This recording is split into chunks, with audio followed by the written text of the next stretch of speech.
Good morning students. साडा operating system का third topic हैगा आ what do you mean by operating system as a resource management. जे operating system जिहड़ा कि रिसोर्स मैनेजर आ उतों की भाव आ उन्होंने एक्सप्लेन करांगे। ठीक है, आंसर देखो, an operating system is a collection of program and utilities. ठीक है, जिहड़ा ऑपरेटिंग सिस्टम आ वो कादा कलैक्शन आ प्रोग्राम दा ते सहूलतां दी की है एक कलैक्शन आ। It act as an interface between user and computer. ये एक्ट करता आ ते ये एक्ट करता किहदे विच इंटरफेस करके यूज़र ते कंप्यूटर दे विच। It create user friendly environment. ये एक यूज़र फ्रेंडली इन्वायरमेंट क्रिएट करवाउंदा तां जो एवरीवन इनू यूज़ कर सके easily. Another main operating system function is resource management. जेकर आपां होर इहदा ऑपरेटिंग सिस्टम का फंक्शन देखिए वो किहड़ा आ, resource management. The operating system collect करदा all the resources in the network environment. सारे रिसोर्सिस नूं कलैक्ट करदा आ इन नैटवर्क इन्वायरमेंट तो and allocates a resource to requesting process. तो जोड़े रिसोर्सिस आ उन्होंने एलोकेट करता कि वो रिक्वेस्टिंग प्रोसैस के उपर काम करन इन एन एफिशिएंट मैनर। कादे विच एफिशिएंट मैनर दे विच उहदे उत्ते वर्क कर सकन। फॉर एग्जाम्पल देखो, a user want to copy a program from floppy disk to hard disk. एक यूज़र आ वो चाहता है कि मैं कॉपी करा प्रोग्राम की फ्लॉपी डिस्क तो हार्ड डिस्क के उपर। यूज़र वर्किंग विद डॉस, जोड़ा यूज़र आ वो काम करता पाया कादे उत्ते, डॉस दे विच। डॉस का मतलब disk operating system. As the user has to type command, user की करूँगा, कमांड नू टाइप करूँगा, that is C dot dot copy A, copy A लिखूगा डॉट डॉट फाइल का नेम लिखूगा and press enter key. Then the program will copy from floppy disk to hard disk. ठीक है जी, A C copy A file का name लिख के press enter करके वो प्रोग्राम की हो जाएगा, कॉपी हो जाएगा फ्लॉपी डिस्क तो हार्ड डिस्क दे विच। ठीक है, so the user copies the program without using operating system. User ने कॉपी कर दिता किनू भी बिना यूज़ किए, ऑपरेटिंग सिस्टम नू बिना यूज़ किए। उस तो बाद देखो operating system as a resource manager. Operating system एक रिसोर्स मैनेजर वो किस तरीके नाल, आओ इनू समझते हैं।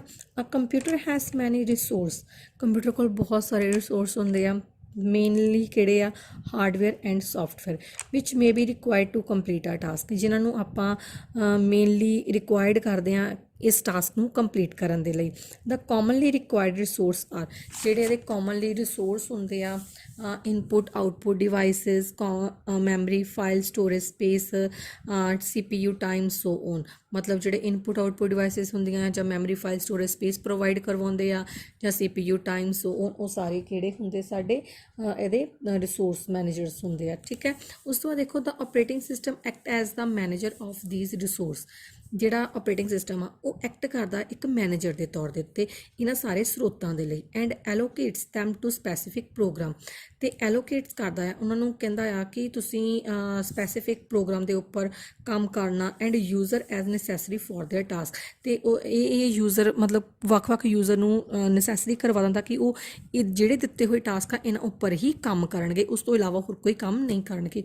Therefore we can say an operating system is a resource allocator. Operating system की है एक रिसोर्स जो निर्धारक करता है वो एक एलोकेटर भी है। ठीक है, this is the main feature of N operating system. ये ऑपरेटिंग सिस्टम का एक बहुत ही महत्वपूर्ण फीचर है। ठीक है, when a number of computer connected through a network, जो बहुत सारे कंप्यूटर्स कनैक्टेड होंगे नैटवर्क के through, more than one computer trying for a computer. One computer की करूँगा, एक या एक तो ज़्यादा कंप्यूटर की ट्राई करेंगे कंप्यूटर फॉर अ प्रिंट और कॉमन रिसोर्सिस, जां वो प्रिंट करेंगे जां कॉमन रिसोर्सिस के उपर ही वर्क करेंगे। Then operating system follow same order. Operating system भी सेम ऑर्डर को फॉलो करूँगा and manage the resource in a efficient manner.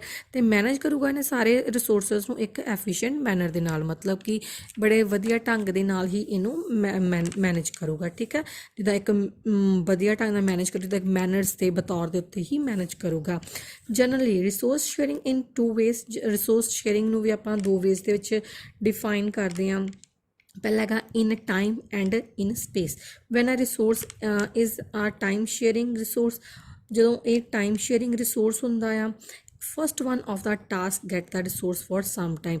ये पहला जिन्हों लोड़ आ उन्हों ही रिसोर्स रिसोर्स का मुहैया करवाऊगा कि वही इनू फस्टली यूज़ कर सके, दूसरा ये कंप्लीट होने तो बाद ही उन्होंने यूज़ कर सके। फॉर एग्जाम्पल देखो, अ CPU in the time sharing system, जेकर टाइम शेयरिंग सिस्टम के CPU की गल की जाए, in the time sharing system operating system fix the time slot for the CPU।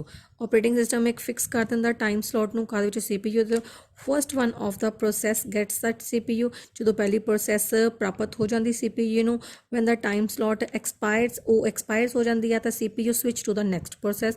ਉਹ ਕੀ ਕਰ ਦਿੰਦਾ ਕਿ ਹਾਂਜੀ ਅਗਲੀ ਪ੍ਰੋਸੈਸ ਦੇ ਲਈ ਤਿਆਰ ਹੋ ਜਾਂਦਾ ਤੇ ਉਹਨੂੰ ਅਗਲੀ ਪ੍ਰੋਸੈਸ ਵੱਲ ਭੇਜਣ ਲਈ ਤਿਆਰ ਹੋ ਜਾਂਦਾ ਇਨ ਦਾ ਰੈਡੀ ਕਿਊ, ਉਹ ਵੀ ਚੱਲਦੇ ਹੋਏ ਪ੍ਰੋਸੈਸ ਦੇ ਵਿੱਚ। The other kind of sharing is the space sharing. ਜੇਕਰ ਦੂਜਾ ਆਪਾਂ ਗੱਲ ਕੀਤੀ ਜਾਵੇ ਸਪੇਸ ਸ਼ੇਅਰਿੰਗ ਦੀ, in this method the user share the space of resources ਨੂੰ ਸਪੇਸ ਸ਼ੇਅਰ ਕਰਵਾਉਂਦਾ, ਠੀਕ ਆ ਜੀ, ਜਿਹੜੇ ਉਹਦੇ ਉੱਤੇ ਵਰਕ ਕਰਦੇ ਹੁੰਦੇ ਆ। For example the main memory consisting the several process at a time.